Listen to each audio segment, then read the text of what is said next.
अस्सलाम वालेकुम एवरीवन, कैसे हैं आप सब। तो आज जो है ना वो एमएससी का हम रिलेटिविटी एंड जनरल रिलेटिविटी के बारे में पढ़ने जा रहे हैं। तो इससे पहले जो है ना हम लोगों ने सॉलिड स्टेट फिजिक्स और क्वांटम मैकेनिक्स को पढ़ा था। सॉलिड स्टेट फिजिक्स के अंदर एक चीज़ आप लोगों की जो है ना वो रह गई है, जिसमें जो था ना सेवन क्रिस्टल सिस्टम, वो मैं करवाना भूल गई थी, तो वो मेरे पास अवेलेबल भी नहीं था। वो किसी भी बुक से आप लोग तैयार कर सकते हैं, सी कीटल के अंदर या ऑनलाइन जो है ना नेट पे सेवन क्रिस्टल सिस्टम की जो प्रॉपर्टीज हैं वो आप लोगों ने तैयार कर लेनी है। जैसे बेस सेंटर्ड और एफसीसी है ना, इसी तरह से जैसे हमारे पास है सिंपल क्यूबिक टेट्रागोनल ट्राइक्लिनिक, और इसमें एंगल और ए बी सी जो साइड्स है ना उनकी जो है ना डायमेंशन आप लोगों को पता होना चाहिए। आज हम लोग रिलेटिविटी को पढ़ने जा रहे हैं। रिलेटिविटी और उसके अलावा हम टेंसर के बारे में पढ़ेंगे कि टेंसर क्या होता है। तो इसमें से भी क्वेश्चन जो है ना वो पेपर में आ सकता है। ये वो वाले सब्जेक्ट्स हैं जो कंपलसरी मोस्टली यूनिवर्सिटीज़ के अंदर पढ़ाए जाते हैं। तो सबसे पहले तो जो हम ना स्टार्ट लेते हैं, ये नोट्स के ऊपर थोड़े से वो पॉइंट्स लिखे हुए थे, ये इंपॉर्टेंट थे, तो मैंने कहा चलिए आप लोगों के साथ ये भी शेयर कर लिया जाए। जो सी है, सी क्या है, स्पीड ऑफ लाइट है, इसकी डायमेंशन हमारे पास क्या होती है, एल टी इनवर्स। और एच कट की डायमेंशन क्या होती है, L square M T minus one. और जी ग्रेविटेशनल कांस्टेंट। इसके अलावा नेचुरल यूनिट्स जो है ना, इसको हम गॉड गिवन यूनिट्स भी कहते हैं। और इसके अंदर क्या होता है, स्पीड ऑफ लाइट एच की वैल्यू, और ये किसको हम क्या कंसीडर करते हैं, वन के बराबर। This allows to express all quantities in term of single scale. All quantities have the dimensions of a power of M, कि पावर ऑफ एम की जो है ना इसके अंदर डायमेंशन आ जाती है। अब देखें कि लेंथ एंड टाइम आर, अब आप लोगों ने गॉड गिवन यूनिट्स के हिसाब से लेंथ टाइम की जो है ना दोनों की डायमेंशन क्या है, मैस इनवर्स। नेक्स्ट हमारे पास जो है ना वो के कैलकुलस के नाम से चैप्टर है, तो troubles with the Newtonian theory and its generalisation. तो इसको भी ना आप लोगों ने रीड आउट कर लेना है। और इसके अलावा यहाँ पर जो है ना वो ईथर का जो है ना वो अमल दखल जो था वो था बताया हुआ है। और special theory of relativity high speed motion को जो है ना वो स्टडी करती है। और जनरल रिलेटिविटी है वो किसको करती है, motion near very intense gravitational field. ठीक हो गया। उसके बाद ये जो है ना ये कब किसने दी थी, 1905 में आइंस्टाइन ने इंट्रोड्यूस करवाई थी। General theory actually generalise the special theory of for the motion near intense gravitational field. To describe such phenomena the whole physics must pass through the pipe framework of relativity. उसके बाद इसका historical background है, ये भी बहुत important है।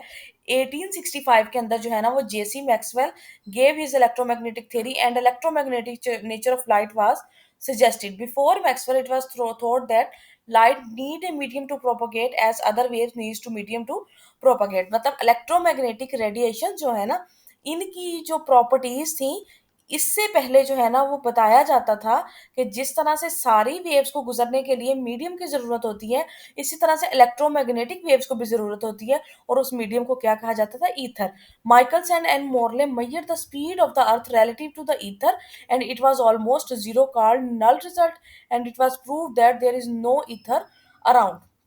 ठीक है, तो ये ईथर का जो कंसेप्ट है ना ये भी आप लोगों ने करना है। और इसके बारे में काम किसने किया था, माइकलसन एंड मॉर्ले ने। और इसको जो है ना वो जेसी मैक्सवेल जो है ना उसने electromagnetic theory and electromagnetic nature जो है ना वो पहले से सजेस्ट की थी। ठीक है, ये थोड़ी सी चीजें आप लोगों ने पढ़ लेनी है।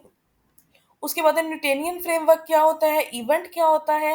मतलब कोई भी काम अगर किसी भी स्पीड किसी भी फ्रेमवर्क के अंदर हो रहा है, कोई भी काम हो रहा है, कोई भी एक्सपेरिमेंट हो रहा है, तो हम उसको रिलेटिविटी की ज़बान में क्या कहते हैं, इवेंट कहते हैं। स्पेस टाइम डायग्राम क्या होती है, इसको जस्ट रीड आउट करना है ताकि आप लोगों को आइडिया हो जाए।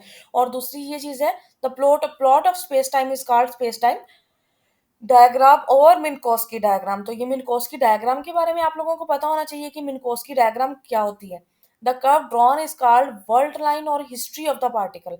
अब ये जो वर्ड्स है ना, ये जो वर्ड लिखे हुए वर्ल्ड लाइन है, वर्ड्स ये सारे आप लोगों को पता होना चाहिए कि वर्ल्ड लाइन का दूसरा नाम क्या है, हिस्ट्री ऑफ द पार्टिकल, और द स्पेस टाइम का दूसरा नाम क्या है, मिन्कोस्की diagram.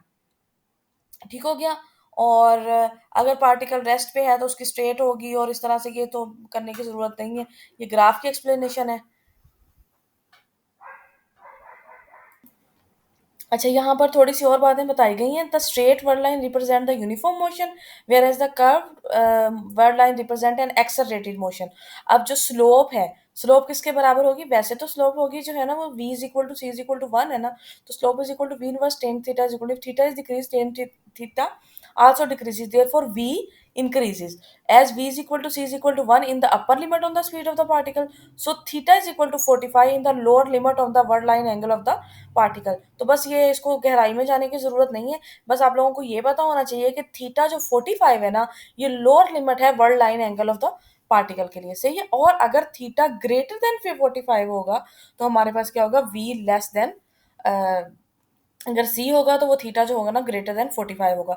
So the word line of A light signal is represented by straight line making an angle 45 with the axis. ठीक हो गया। उसके बाद जो है ना वो हमारे पास जो ये तो पास्टुलेट है, हम लोग वैसे पहले पढ़ चुके हैं। यहाँ पर एक और लाइन लिखी हुई है तो ये भी आप लोगों को पता होना चाहिए कि जो यहाँ पर बेसिकली तो मैंने ये बताना था, तो the slowing down of clock is due to the speed of object not due to the ether. तो जो प्रीवियस कंसेप्ट था ना उसके मतलब यहाँ पर वर्ड लिख लीजिएगा, थोड़ा सा मिसप्रिंट हो गया है, यहाँ पर वर्ड ईथर है, ठीक है। Answer to this question is the constancy of speed of light, sorry what limit does reality imposes on relativity. Reality जो है ना वो रिलेटिविटी के ऊपर क्या लगाती है? जो लिमिट है। Answer to this question is the constancy of speed of light which is on our observation. For example see an object we use light, if the object moving with speed comparable with the speed of light, there must be a detectable in time delay in time which light look in chasing that objects and the time taken in coming after reflection। अब देखें कि एक body है वो speed of light के साथ move कर रही है और हमने उसको देखना भी स्पीड ऑफ लाइट के साथ है। जब हमने उसको स्पीड ऑफ लाइट के साथ देखना चाहेंगे ना तो स्पीड ऑफ लाइट और उन दोनों की सेम होने की वजह से उस ऑब्जेक्ट तक लाइट को पहुंचने में भी टाइम लगेगा, और वो जो टाइम है ना उसको हम कहेंगे डिले। वो डिले होगा टाइम क्योंकि पार्टिकल आगे को जाएगा और लाइट उसके तक पहुंचने के लिए टाइम लेगी। तो हम ये कहते हैं so the slowing down of clock is due to the speeds of the object not due to the ether. तो ये ईथर की वजह से नहीं है, ये आप लोगों ने लाइन याद कर लेनी है। उसके बाद है radar formula.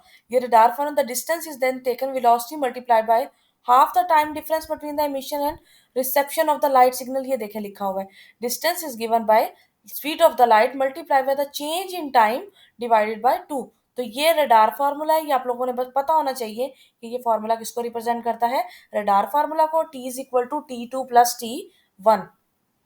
Radar formula is applied only when immense body is moving with uniform or non uniform velocity. ठीक है, तो ये वाई यूज लाइट इसको भी एक दफा रीड आउट कर लीजिएगा।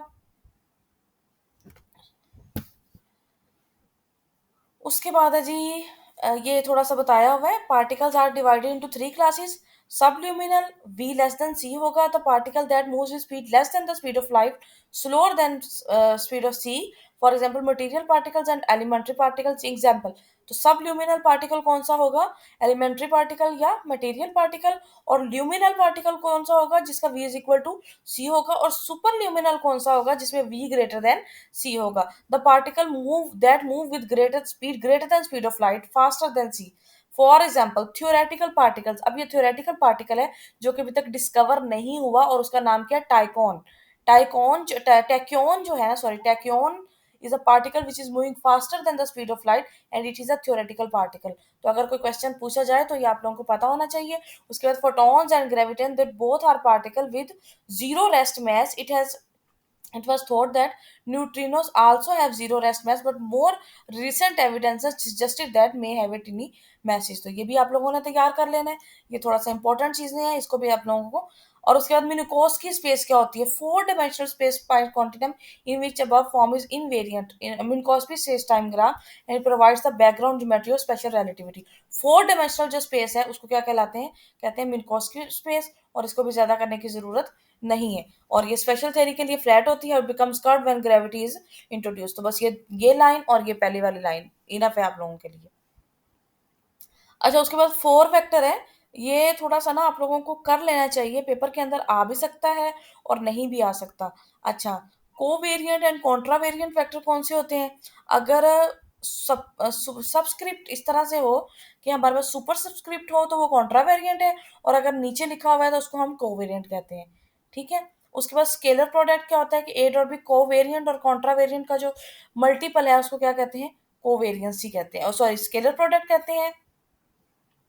और ये लॉरेंट्ज इनवेरिएंट होता है। 3 वेक्टर्स इनवेरिएंट अंडर अच्छा, और ये भी फोर डायमेंशनल है। उसके बाद ना मीट्रिक टेंसर। अच्छा जी, मीट्रिक टेंसर में से ये बस आप लोगों को पता होना चाहिए कि इन फोर डायमेंशनल स्पेस जो है ना मीट्रिक टेंसर ये ईटा mu new.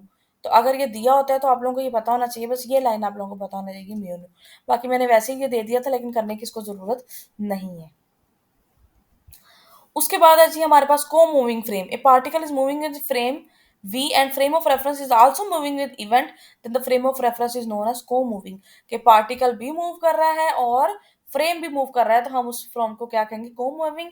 Time measured in को moving frame is called proper time, और time which is moving with an event is called proper time. तो ये भी डेफिनेशन थी सिर्फ, तो मैंने इसको भी जो है ना वो तैयार कर लीजिएगा आप लोग भी। अच्छा, फोर वेलोसिटी, इसको सिर्फ ये वाली लाइन आप लोगों ने तैयार करनी है। ये वी म्यू बराबर है गैमा सी गैमा वी।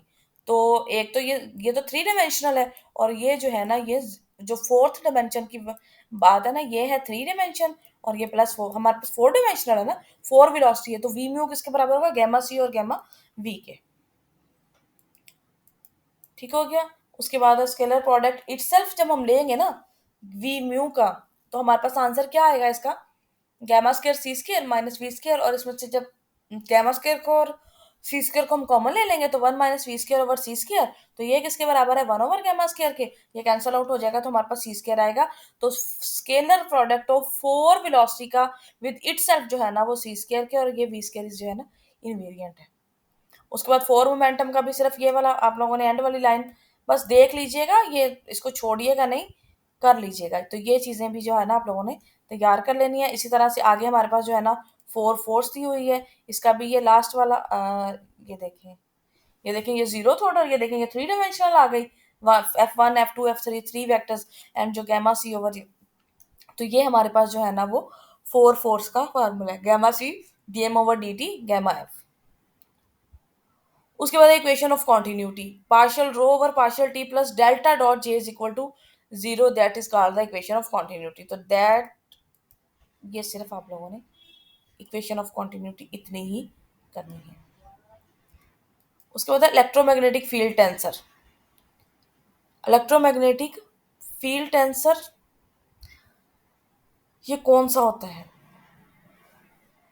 ये F mu nu is equal to gamma mu A nu minus gamma sorry partial nu A mu.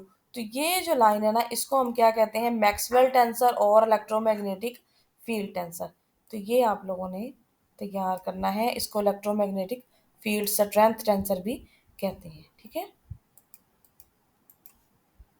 बस ये आप लोगों ने लाजमी करना है, इसको छोड़ना नहीं है।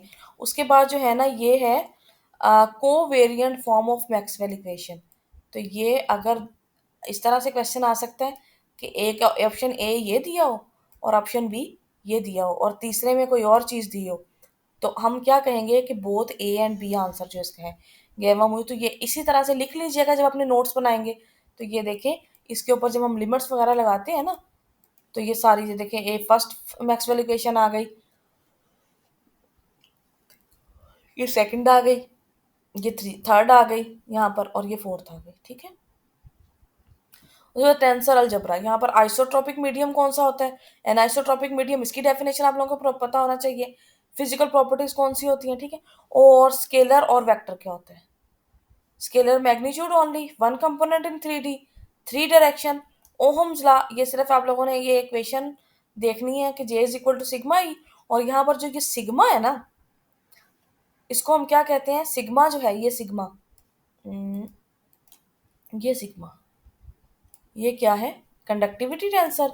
और एफ इज इक्वल टू ये फोर्स पर यूनिट एरिया होता है ना, स्ट्रेस, ये भी सिग्मा के बराबर होती है। इसको हम क्या कहते हैं, stress tensor. A tensor is a quantity that multiplies one vector और to give another non parallel vectors of different magnitude. तो ये आप लोगों को पता होना चाहिए। नेक्स्ट हमारे पास है टेंसर की ये डेफिनेशन है, इसको भी जस्ट रीड आउट कर लीजिएगा। Conductivity and stress are the tensorial quantity. Third tensorial quantity कौन सी है, मोमेंट ऑफ इनर्शिया। उसके बाद ये लाइन जो है ना ये पेपर के अंदर बहुत दफा आई हुई है, ये जो पैराग्राफ है, scalar has three zero component, मतलब थ्री की पावर जीरो कितना होता है, वन होता है ना, वन कंपोनेंट्स को scalar is a tensor of rank zero. जितनी पावर होगी ना 3 की, उतना उसका रैंक होगा। अगर वेक्टर है तो उसका रैंक कितना है? 1, 1 कंपोनेंट, 3 की पावर 1, तो so vector is a tensor of rank 1। A 3 cross 3 matrix has, sorry 3 की पावर 2 आ गई, तो कंपोनेंट्स कितने आ गए? 9। तो टेंसर के कंपोनेंट कितने होते हैं? टेंसर रैंक 2 का टेंसर है matrix tensor of rank 2, so 3 cross 3 इसका मैट्रिक्स होगा। तो ये लाइन भी आप लोगों ने कर लेनी है। A tensor of rank R has 3 R, मतलब जीरो डायमेंशन, जीरो रैंक होगा, मतलब जीरो पावर होगी तो वो स्केलर है, 1 पावर होगी तो वो टेंसर ऑफ रैंक 1 है सारी टेंसर। और बाकी जो हायर डायमेंशनल होंगे 3 की power R component, that transfers in a definite way. तो कि एन डायमेंशनल स्पेस है। वैसे तो हम लोग अभी तक सिर्फ 4 डायमेंशनल स्पेस तक पहुंचे हैं। तो ये लाइन प्लीज अच्छे तरीके से तैयार कर लीजिएगा, ये पेपर में आई भी हुई है। उसके बाद जो है ना हमारे पास, हमने सिग्नेचर ऑफ मैट्रिक्स क्या होता है? वैसे इसका sum of the diagonal elements in metric is called the signature. बाकी मीट्रिक वगैरह के बारे में जानने की जरूरत नहीं है। The signature of the Minkowski line element is -2। तो ये आप लोगों को बताना चाहिए। बस यही यहाँ तक कि हमने करना था। इसके अलावा जो है ना वो बहुत हायर लेवल की फिजिक्स है, उसको करने में हमें बहुत टाइम भी लग जाएगा और समझने में भी। तो उस पर टाइम वेस्ट करने की, उसमें से क्वेश्चन भी बहुत रेयर ही है। अभी तक तो वैसे किसी पेपर के अंदर मैंने नहीं देखा, इसमें से तो फिर भी आया हुआ है। तो इसलिए मैं आप लोगों को कह रही हूँ कि आप लोग बस यहाँ तक इसको तैयार कर लें। कल इंशाल्लाह से हम पार्टिकल फिजिक्स को पढ़ेंगे। तो अभी तक जिन बच्चों ने चैनल सब्सक्राइब नहीं किया, काइंडली वो सब्सक्राइब कर लें। Thank you so much. अल्लाह हाफिज़।